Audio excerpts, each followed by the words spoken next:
Irmãos, para nossa edificação, por meio da pregação da palavra nesta manhã, vamos abrir nossas Bíblias em Marcos, capítulo de número 13. Nós vamos ler hoje do verso 24 ao verso 37. Marcos 13, do 24 ao 37, assim diz a palavra do nosso Deus. Mas naqueles dias, após a referida tribulação, o sol escurecerá, a lua não dará sua claridade, as estrelas cairão do firmamento e os poderes dos céus serão abalados. Então verão o Filho do Homem vir nas nuvens com poder, com grande poder e glória. E ele enviará os anjos e reunirá os seus escolhidos dos quatro ventos, da extremidade da terra até a extremidade do céu. Aprendei, pois, a parábola da figueira. Quando já os seus ramos se renovam e as folhas brotam, sabeis que está próximo o verão. Assim também vós, quando virdes acontecer estas coisas, sabei que está próximo às portas. Em verdade vos digo que não passará esta geração sem que tudo isso aconteça. Passará o céu e a terra, porém as minhas palavras não passarão. Mas a respeito daquele dia ou da hora ninguém sabe, nem os anjos no céu, nem o Filho, senão o Pai. Estai de sobreaviso, vigiai, porque não sabeis quando será o tempo. É como um homem que, ausentando-se do país, deixa sua casa, dá autoridade aos seus servos, a cada um a sua obrigação, e ao porteiro ordena que vigie. Vigiai, pois porque não sabeis quando virá o dono da casa, se à tarde, se à meia-noite, se ao cantar do galo, se pela manhã, para que, vindo ele inesperadamente, não vos ache dormindo. O que, porém, vos digo, digo a todos: vigiai. Vamos orar mais uma vez? Deus eterno, nós somos muito gratos a Ti. Depois de uma semana, Senhor, de muitas atividades, e talvez tendo passado alguns momentos de endurecimento ou do coração, ou até mesmo esfriamento da fé, o Senhor nos acolhe na Tua casa mais uma vez e nos fala ao coração, dando-nos também a certeza pelo Teu Santo Espírito de que o Senhor está no nosso meio. Grandes são estas bênçãos e nós Te louvamos. Tu o sabes e agora nos fizestes ver e crer que nós de fato precisávamos nos encontrar com o Senhor nesta manhã. Te louvamos por isso e te pedimos que o Senhor nos dê porção dobrada da Tua palavra neste momento, ensinando-nos, moldando o nosso coração e nos colocando prontos para Te servir e aguardar o retorno bendito de Cristo. No nome dele, nós oramos. Amém. Meus irmãos, nós estamos chegando ao finzinho aqui deste capítulo 13. Capítulo reservado pelo Espírito Santo no registro de Marcos para falar do fim dos tempos. Em Mateus, por exemplo, esse capítulo é o capítulo de número 24. Em Lucas, é a transição do capítulo 20 para o capítulo 21. Em todos eles, há um agrupamento de informações e de ensinos do Senhor Jesus acerca do tempo do fim. E tudo começa, como você bem viu, você que está acompanhando a série, bem viu, tudo começa com o ensino do Senhor Jesus no templo, as ações dele ali, a autoridade que ele tinha para ensinar, como ele colocou os fariseus, os escribas, os saduceus, os herodianos, cada um em seu lugar. Mas ao sair do templo, os discípulos têm uma inclinação de exaltar a construção do templo. E aí Jesus fala a frase que permeia todo o capítulo 13. Ativou alguma coisa na cabeça deles, ou como os jovens têm dito, alugou um tríplex na cabeça deles. Jesus disse: não vai ficar pedra sobre pedra desse templo.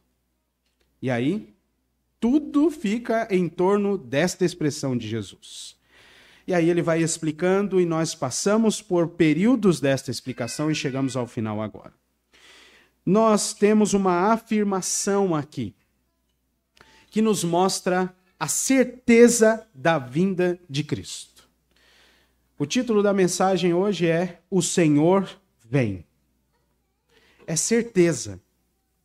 Certeza por toda a palavra e pelo ensino do próprio Cristo aqui. Mas eu queria começar, e já comecei na verdade, um pouco diferente. Não fiz pergunta no início, falei do contexto. Mas baseado no contexto, eu vou fazer uma pergunta para todos nós. O quanto nós esperamos pela vinda de Cristo? O quanto nós desejamos encontrar com Cristo? É uma certeza, ele vem. Os sinais vão apontar claramente a chegada dele. Há benefícios maravilhosos com a vinda de Cristo. Mas o quanto nós, de fato, desejamos encontrar com o Senhor? Essa é uma resposta que você precisa ter. E é claro, a tua maneira de olhar o mundo, as tuas práticas, as tuas inclinações respondem essa pergunta.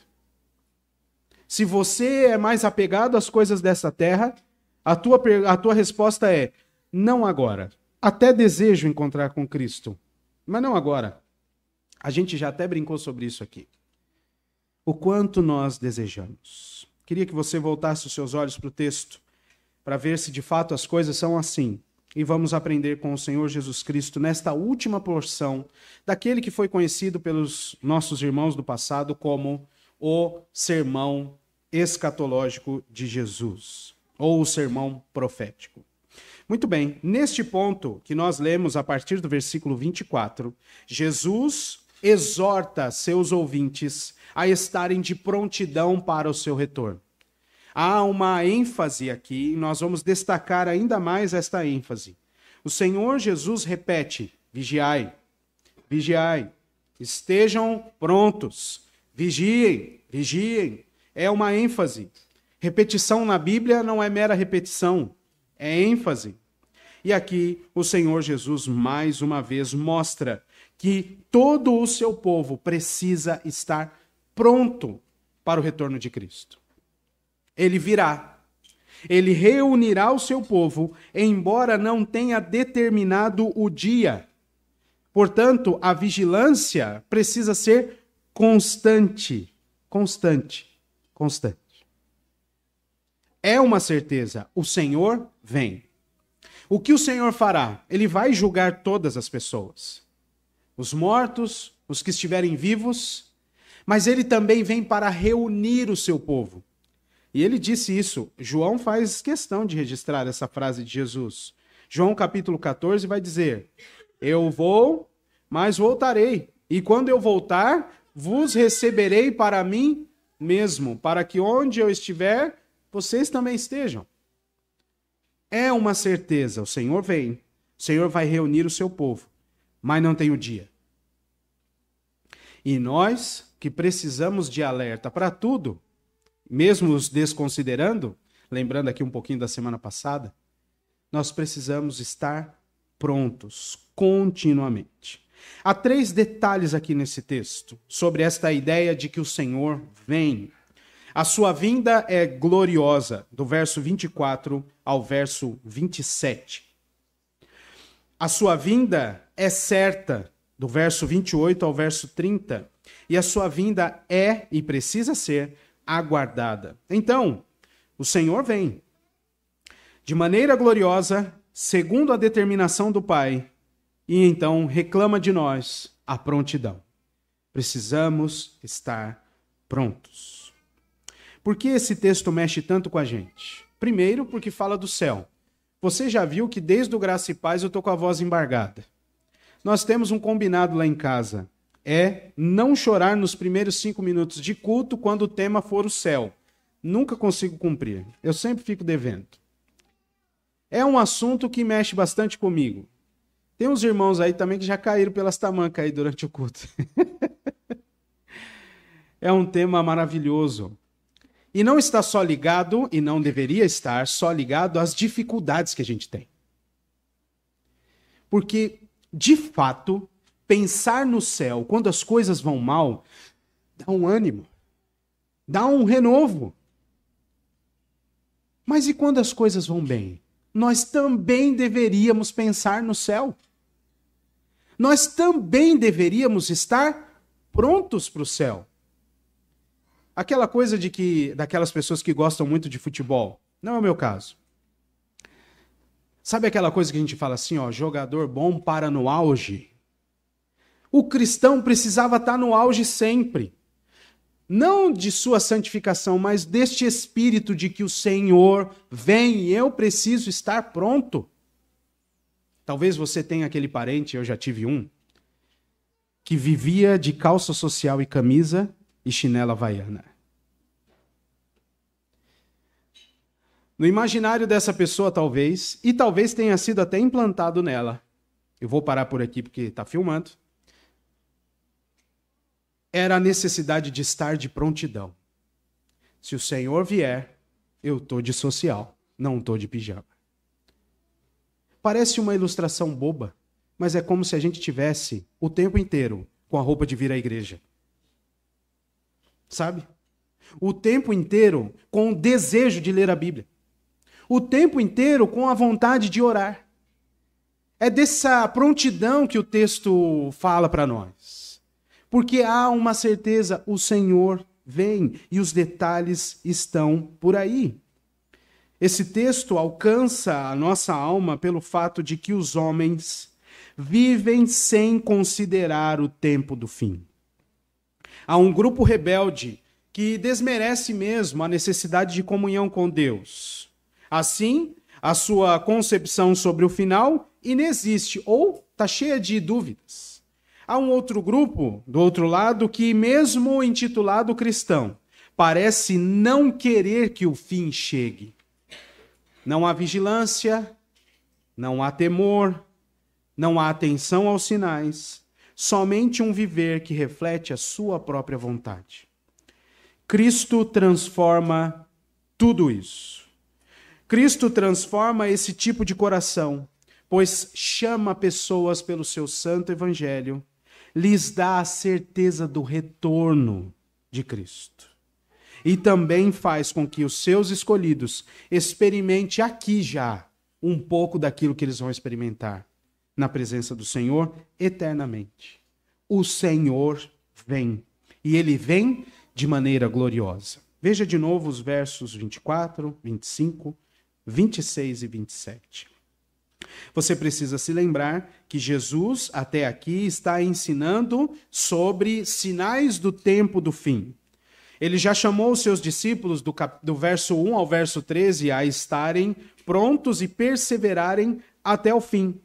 Nós também aprendemos com Jesus de que haverá uma destruição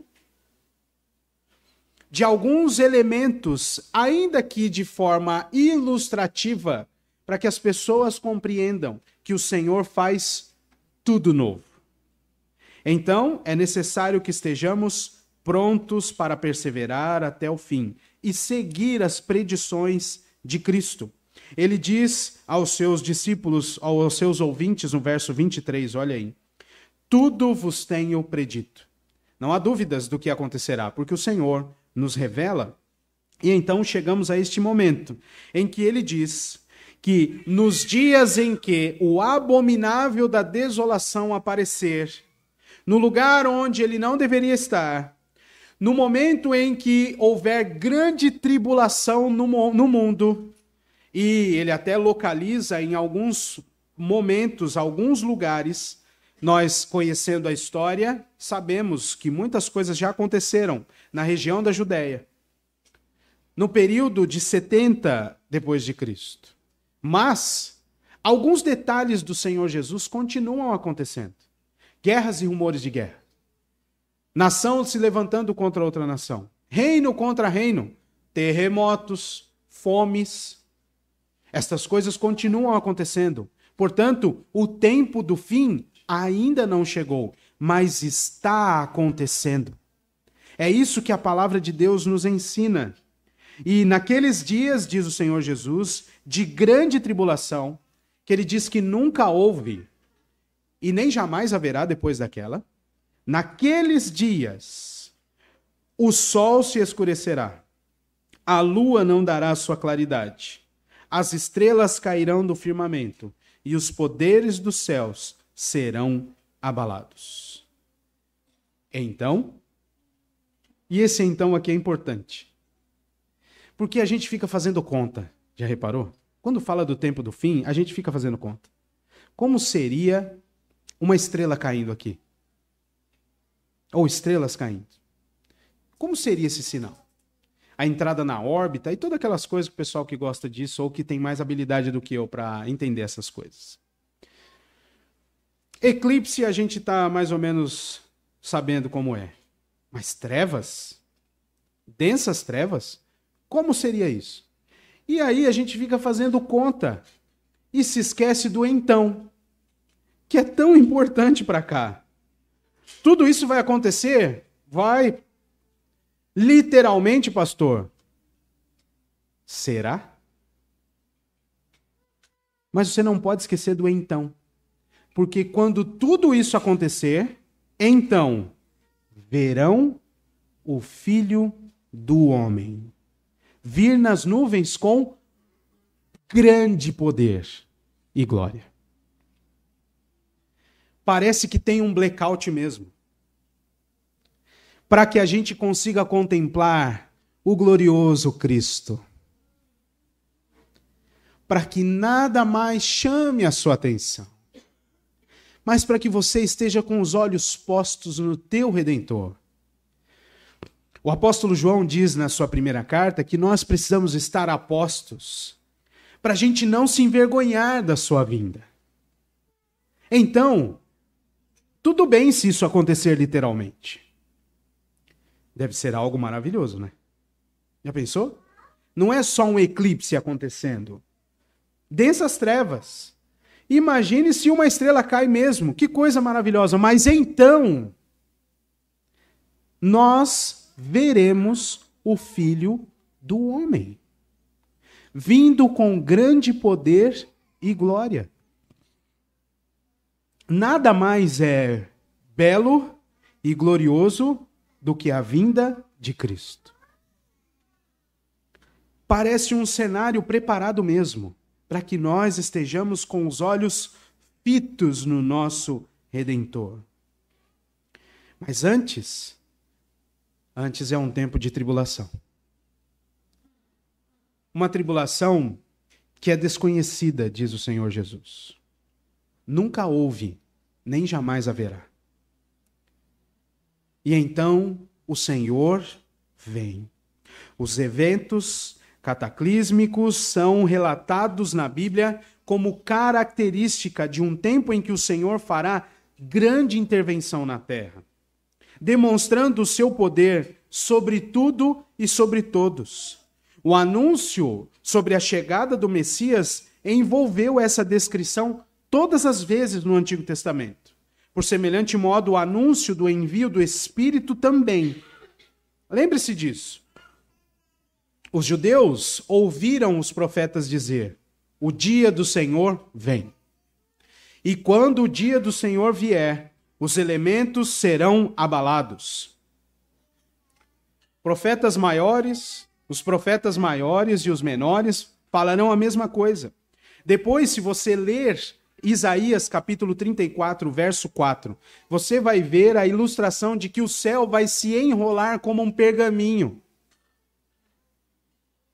Ao apóstolo João também é mostrada uma figura semelhante. E ele mostra isso em Apocalipse 6. Daqui a pouco a gente vai ler Apocalipse 6. Mas Joel, capítulo 2, vai dizer que o Senhor Deus vai derramar o seu Espírito sobre toda a carne.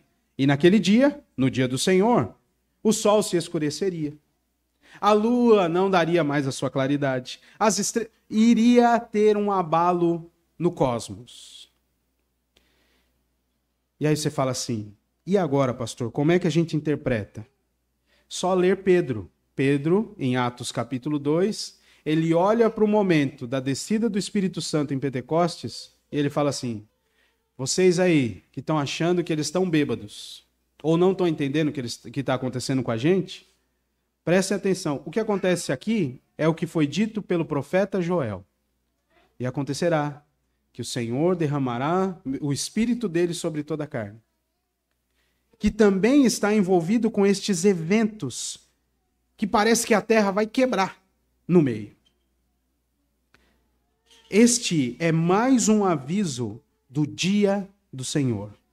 Irmão, toda vez que você ler esta descrição de sol escurecendo, de lua escurecendo, de estrelas caindo, este é um retrato de como as coisas ficarão abaladas no dia do Senhor, no dia da sua vinda. Ele vem com Cristo, ele envia o seu Espírito, e nesses dois momentos é dita a mesma coisa, a mesma ilustração, mas ainda há um dia para acontecer. O dia final do retorno de Cristo. E nós, se estivermos vivos, veremos algo semelhante que essas pessoas viram. Talvez até poderemos contemplar algo parecido com o que aconteceu no dia em que o Senhor Jesus esteve crucificado.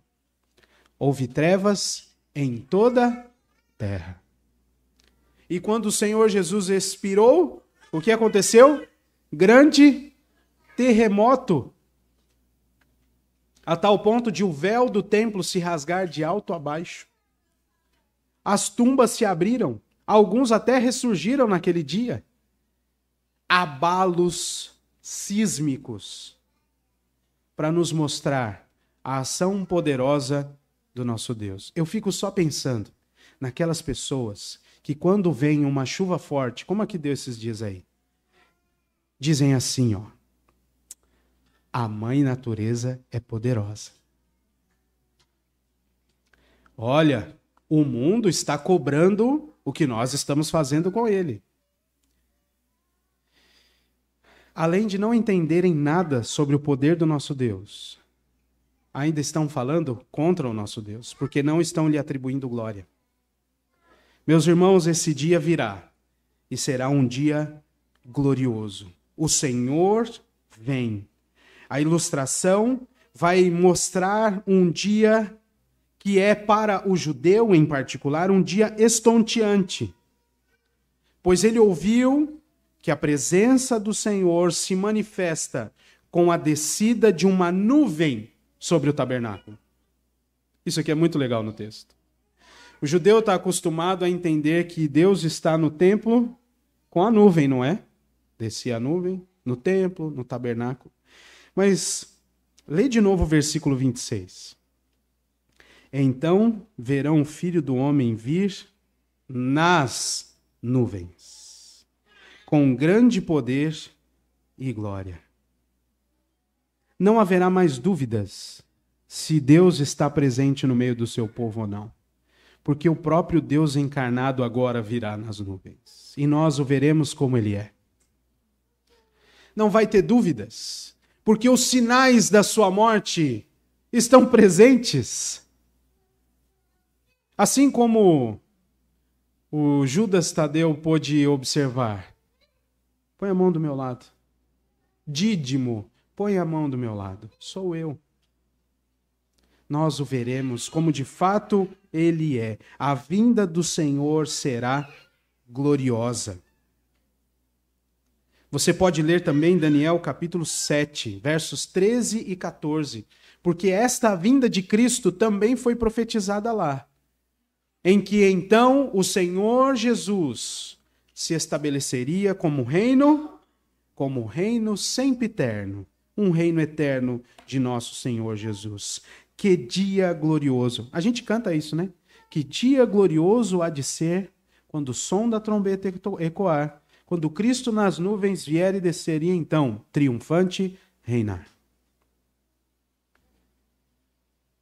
E você perdendo tempo, achando que as coisas desta vida são mais preciosas do que ansiar pelo dia do retorno de Cristo. Eu e você nos perdendo com cronogramas, com desejos do nosso coração, com o nosso progresso pessoal, tirando dos nossos olhos, de diante dos nossos olhos, a certeza bíblica de que o Senhor vem, e vem de maneira gloriosa. Eu acho fantástica, embora um pouco resistente, a tecnologia. Acho demais. Num celular você faz tudo.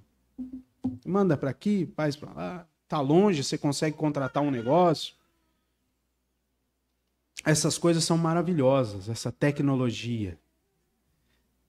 Mas isso não pode grudar no nosso coração. E a gente achar que é o que nos basta. Um prato de comida bem elaborado, um lugar bem equipado, um bom carro.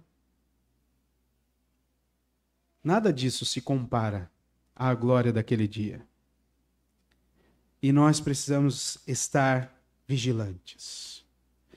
Este dia vem por determinação do Pai. Veja o versículo de número 28. Na sequência, o Senhor Jesus utiliza uma parábola. Só que desta maneira, deste jeito, neste momento, o Senhor Jesus já dá a interpretação da parábola. Veja aí, ele diz que todos eles sabem que quando as folhas brotam na figueira, eles sabem que é próximo o verão. Eles já sabiam disso. E então o Senhor pega esse conhecimento que eles têm e diz: quando vocês virem todos estes sinais, saibam que está perto às portas. E segue com um outro exemplo, agora não mais uma parábola, mas ele dá um outro exemplo, dizendo que é como um homem que se ausenta, deixa sua casa sob guarda, e aquelas pessoas precisam vigiar até que ele volte. Desta maneira, o Senhor Jesus nos diz: vigiai. O versículo 31 é um daqueles outros destaques nesse texto. Passará, ou passarão os céus e a terra, ou passará o céu e a terra. Porém, as minhas palavras não passarão. Como eu iniciei dizendo, a vinda do Senhor é certa. O Senhor vem.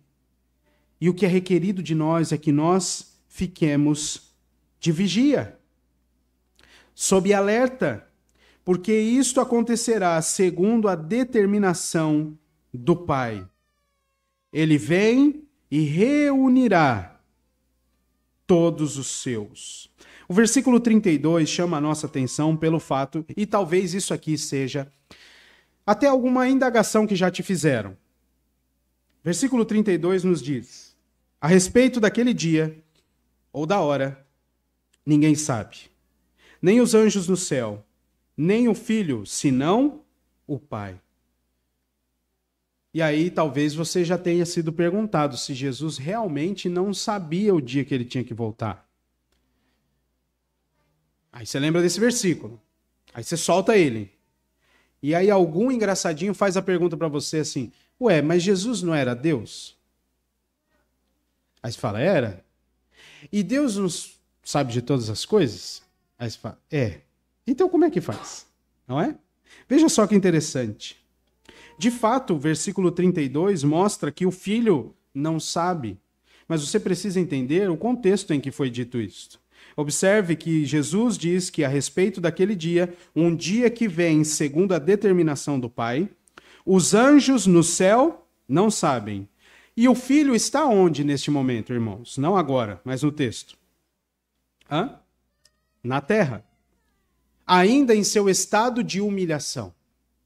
Mas o Senhor Jesus ressuscitou com poder e muita glória e foi sentar à destra de Deus Pai Todo-Poderoso, de onde há de vir para julgar vivos e mortos. Não é isso?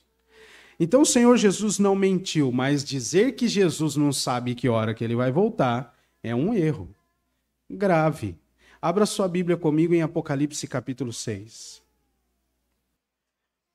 versículo de número 12.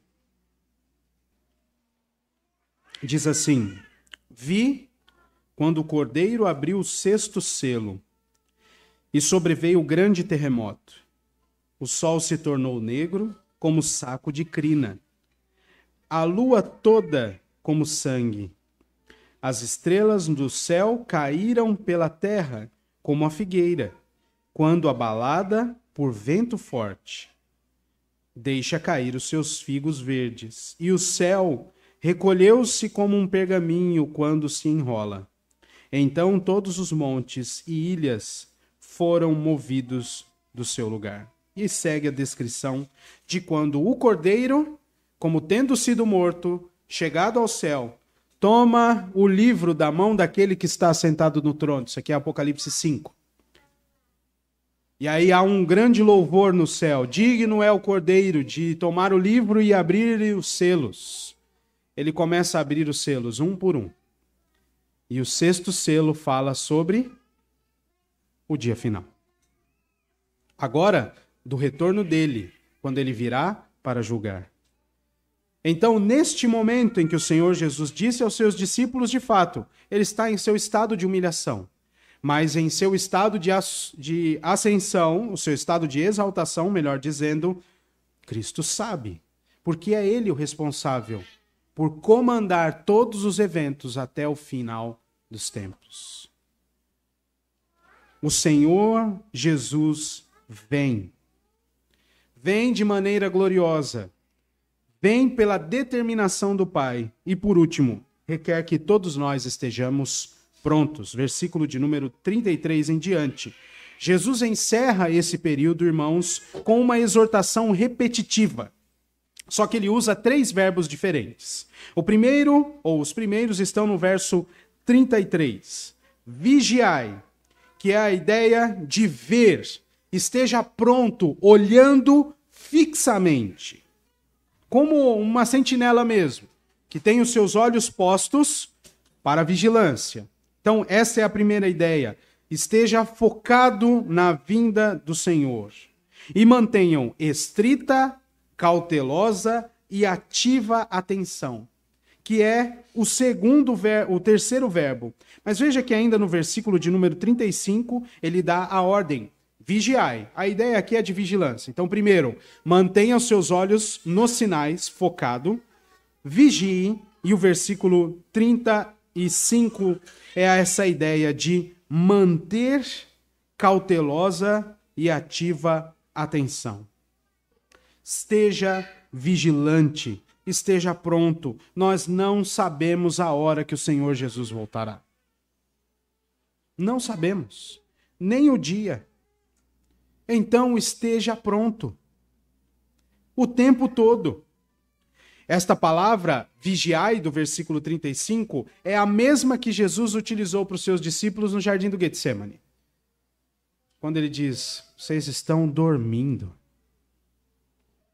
Vigiai e orai, para que vocês não entrem em tentação. É a mesma palavra que Jesus utilizou. O registro de Lucas traz detalhes e alguns conselhos interessantes. E eu vou ler aqui. Lucas 21, a partir do verso 34, diz o seguinte: acautelai-vos por vós mesmos, para que nunca vos suceda que o vosso coração fique sobrecarregado com as consequências da orgia, da embriaguez e das preocupações deste mundo. E para que aquele dia não venha sobre vós repentinamente como um laço, pois há de sobrevir a todos os que vivem sobre a face de toda a terra. Vigiai, pois, a todo tempo, orando, para que possais escapar de todas as coisas que têm de suceder e estar em pé na presença do Filho do Homem. Lucas 21, do 34 ao 36. É necessário que nós estejamos prontos continuamente. Nós vivemos pela fé, irmãos, pelas coisas que a gente não vê. Porque nós também somos muito espertos. Se nós soubéssemos o dia e a hora da vinda de Cristo, nós iríamos apertar o nosso cronograma até poucas horas antes do retorno dele, para fazer tudo o que a gente quiser. E depois pedir perdão. Como bons hipercalvinistas, que nós não somos, graças a Deus, você poderia até dizer, eu sou eleito mesmo. Então, licença para matar até dia 30 às 15h45. O Senhor não revela a nós, porque a vigilância não demonstra só a nossa malandragem, mas demonstra a nossa necessidade do Senhor. Vigilância não é só apontar para nós e as nossas falhas, mas como as nossas falhas mostram a realidade da nossa dependência de Deus, continuamente. Vigilância é remédio para não ficar doente, irmão. Não é remédio para cortar a dor de cabeça. É antes de tudo acontecer. Sabendo, pois, destas coisas, eu queria trazer duas aplicações para nós. A primeira delas é, sabendo que o Senhor vem, espere pelo Senhor. Você sabe que Ele está vindo. Então espere pela chegada dEle. A sua vinda é certa. Toda dor e angústia, os males e os pecados terão um fim. Tudo terá um fim com a vinda do Senhor. E aqui o salmista nos ajuda a refletir sobre essa aplicação. Salmo 27:14 diz, espera pelo Senhor, tem bom ânimo e fortifique-se o teu coração. Espera, pois, pelo Senhor. Os nossos olhos precisam estar postos em Cristo, somente nele. Não quer dizer com isso que você tem que abrir mão da sua vida, dos seus projetos, dos seus planos. Pelo contrário, você é chamado a fazer planos, mas colocá-los diante do Senhor, sabendo que o Senhor tem a resposta certa. Lembra de Provérbios? O coração do homem pode fazer planos, mas a resposta certa vem do Senhor. Você precisa colocar o seu coração diante de Deus. O Salmo 37, o próprio Provérbios vai dizer assim, olha, confie no Senhor de todo o teu coração. Não te estribes no teu próprio entendimento. Agrada-te do Senhor e Ele satisfará os desejos do teu coração. Combinei aqui, ó, Salmo 37 com Provérbios 3. Espera pelo Senhor. Tem coisa muito boa aqui no mundo. Tem mesmo. Tem muita coisa ruim também, que às vezes traz desespero para nós. Mas o Senhor vem. E é isso que precisa encher o nosso coração, para que nós tenhamos esperança e consigamos perseverar até o fim. A segunda coisa, mantenha-se continuamente vigilante. Espera pelo Senhor e mantenha-se continuamente vigilante. As Escrituras nos mostram, e nós lemos na liturgia, que Satanás está ao redor, pronto para devorar. Conquanto isso seja assustadoramente verdadeiro, muitas dificuldades que enfrentamos procedem do nosso coração. Mantenha-se vigilante diante daqueles abismos da alma que você já conhece. Saia deles imediatamente. Pastor, eu sempre vi o meu tio ou o meu pai jogando baralho valendo 1 centavo. Sempre vi. No bar da esquina. Agora, pastor, eu não consigo parar de jogar nas betes. Eu não paro de perder dinheiro no tigrinho, pastor. Será isso uma maldição hereditária? Não é. Isso é coisa do seu coração pecaminoso, que tem desejo exacerbado por dinheiro. Sai da internet, meu filho. Vende o seu celular, quebra o celular, mas não joga mais. Pastor, eu tenho dificuldades de correr lá na orla da praia. Não vai. Não vai, miserável. Não vai. Pastor, eu sou muito irado, sou muito agressivo quando alguém fala coisas que são contra a minha vontade. Então vai se tratar, procura o pastor. Não quer procurar o pastor Felipe, procura outro pastor. Só não toma remédio. Procura o pastor. Vamos entender isso, a palavra de Deus fala sobre isso. Saia de perto daqueles abismos que você já conhece. Parece que a gente fica no precipício chutando pedrinha para ver quantos barulhos ela vai fazer até chegar lá embaixo. Imagine-se no Morro do Careca tentando fazer esse exercício. Vamos ver que hora que a pedra vai cair lá na praia. Nós ficamos assim sempre, com um monte de coisa. Lembre-se daquilo que Jesus disse: se o teu olho te faz pecar, arranca-o. É melhor você ir caolho para o céu do que inteirinho para o inferno. Este é um chamado, se você não fez isso até agora, começa a fazer agora. Porque o Senhor vem.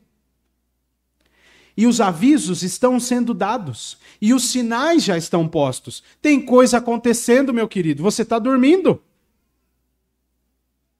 Alguém, algum dia, nestas semanas, vai apertar mais um botão de drone. E aí que você vai começar a pensar na sua vida? A palavra de Deus nos diz também que é melhor estar na casa do luto do que onde a festa. E aí você vai esperar o luto para continuar fazendo, ou para começar a fazer. Ah, Senhor, onde é que... Olha que coisa, né? Foi tão jovem. Meus irmãos, a palavra de Deus é clara em dizer: nós precisamos estar prontos, de prontidão, de calça e camisa social, nem que seja de sandália havaiana, mas a gente tem que estar pronto, como se o Senhor voltasse agora.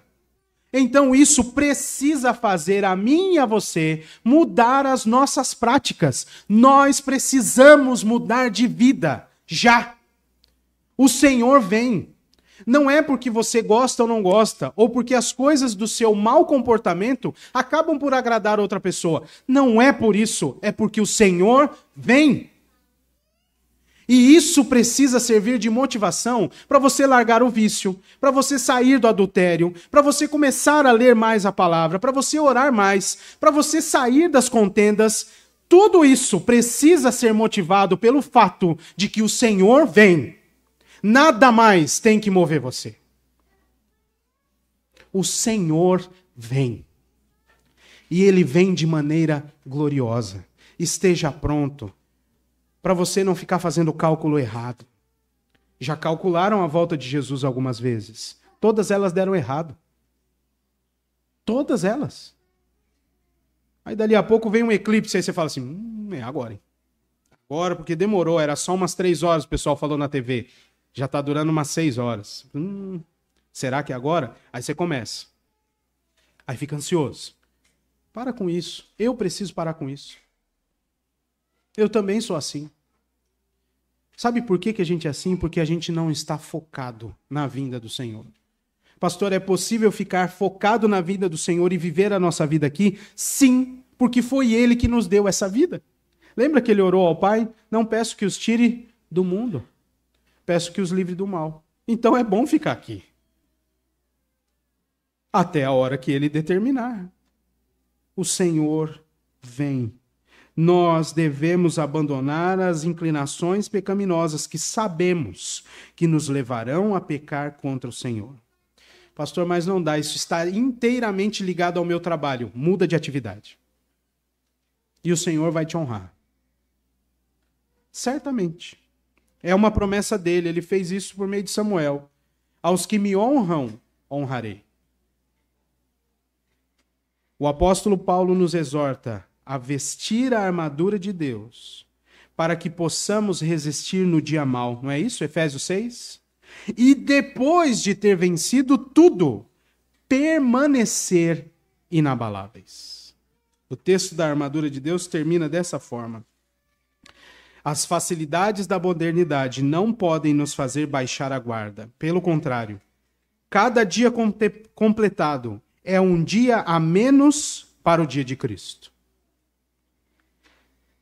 Para encontrarmos com o nosso Senhor e sermos acolhidos por Ele. Cada dia é um dia a menos para contemplarmos o retorno glorioso de Cristo e o vermos assim como Ele é. Nós já estamos em 16 de março. O tempo passa rápido. Mas é um dia a menos para a gente encontrar com Jesus. Nós precisamos mudar a nossa cabeça. Não faltam 15 dias para você ver aquele outro exame lá, ou sair em viagem. É um dia a menos para você encontrar com Jesus. É assim que nós precisamos programar a nossa mente. Eu quero encerrar então lendo com você Isaías capítulo 40. Do verso 10 ao verso 11. O Senhor vem de maneira gloriosa, segundo a determinação do Pai, por isso nós precisamos estar continuamente prontos. Diz assim a palavra de Deus: Eis que o Senhor Deus virá com poder, e o seu braço dominará. Eis que o seu galardão está com ele, e diante dele a sua recompensa. Como pastor, apacentará o seu rebanho. Entre os seus braços recolherá os cordeirinhos e os levará no seio. As que amamentam, ele guiará mansamente. O Senhor vem, irmãos. Isso deve trazer paz e esperança para todos nós. Num tempo muito difícil, com coisas boas, mas num tempo difícil. Mas o Senhor vem.